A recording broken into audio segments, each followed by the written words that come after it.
বড় ঠাকুরের পুজো, এখানেও আমি থাকতে পারলাম না। Good morning friends, welcome back to another video. আমি এখন রয়েছি অফিসে। তো ভিডিওটা আজকে বাড়ি থেকে শ্যুট করার সময় পাইনি, কারণ সকালে ঘুম থেকে উঠে শুনলাম সুস্মিতার বাবার শরীরটা ভালো না। তো যার জন্য সুস্মিতাকেও তাড়াহুড়ো করে দোকানে চলে যেতে হলো, আর আমিও অফিসে বেরিয়ে এলাম।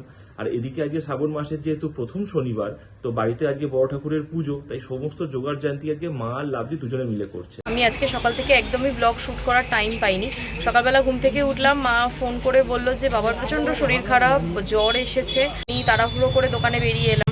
প্লাস আজকে বাড়িতে বড় ঠাকুরের পুজো, এবার সেখানেও আমি থাকতে পারলাম না। আমি ছিলাম না বাড়িতে, কিন্তু লাভলিকে বলেছিলাম কিছু ভিডিও ক্লিপিং নিয়ে রাখতে। আর আমাদের বাড়িতে প্রত্যেক বছর শ্রাবণ মাসে বড় ঠাকুরের পুজো হয়। শ্রাবণ মাসে যে কটা শনিবার পরে প্রত্যেকটা শনিবারই পুজো হয়। আমার বিয়ের পর এটা প্রথম বছর। আগের বছর আমাদের ঠাম্মু মারা যাওয়ার কারণে, যেহেতু আমাদের কালা ওষুধ ছিল, তাই পুজো হয়নি। এই বছর শ্রাবণ মাসের শনিবার পড়েছে 5টা, তাই আমরা ঠিক করেছি একটা শনিবারের পুজো আমরা একটু বড় করে করব।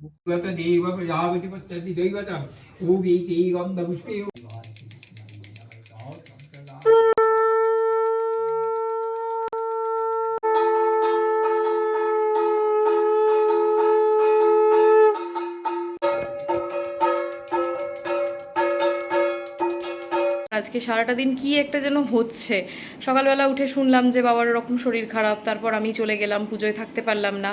তারপর দোকানে গিয়ে ওই যে আমাদের পাল্লাটা আছে, ইলেকট্রিক পাল্লা, তাতেও আমি দুবার কারেন্ট শক খেলাম।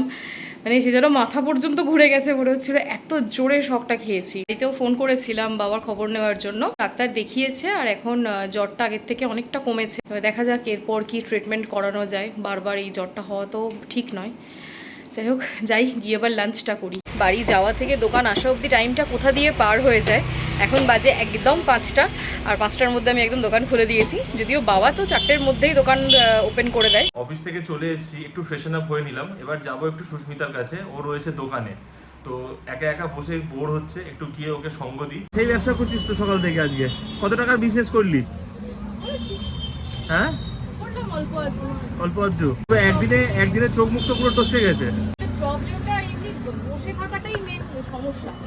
দোকানদারিটা কোনো সমস্যাই নয়, ওই ঘন্টার পর ঘন্টা একটা চেয়ারে বসে থাকাটাই সমস্যা। দেবজিৎ এসেছে মানে কিছু না কিছু তো নিয়ে আসবেই, আর এনেছে হচ্ছে এতগুলো। হ্যাঁ, আমি কিন্তু ডায়েটে আছি। আগে খা, তারপর ডায়েট করবি। আচ্ছা, তুই তো আজকে রানিং এ যেতে পারতিস।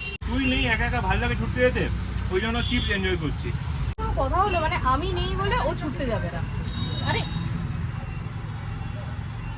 কথা কম, খা বেশি।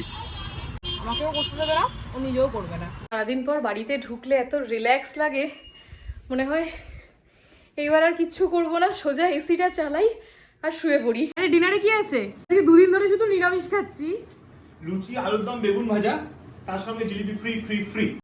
ইয়েস, এইটা অনেক কষ্ট করে করেছি। আলুর দমটা খেয়ে বল কেমন হয়েছে। নিশ্চয়ই হ্যাঁ ভালো বলেও হয়েছে। ভালোবেসে বলবি হ্যাঁ ভালো হয়েছে। লাভলি আলুর দমটা এত ভালো বানিয়েছে বাবা, দারুণ বানিয়েছে, দারুণ। পাতলা পাতলা ঝোল আলুর দম বেশি ভালো লাগে। না, এই আলুর দমটা খুব সুন্দর খেতে হয়েছে, আর দেখতেও মারাত্মক হয়েছে। এই একদিনের রেসিপি শেয়ার করবি? আমি হ্যাঁ। তুই থাকতে আমি রেসিপি শেয়ার করব? তুই করবি।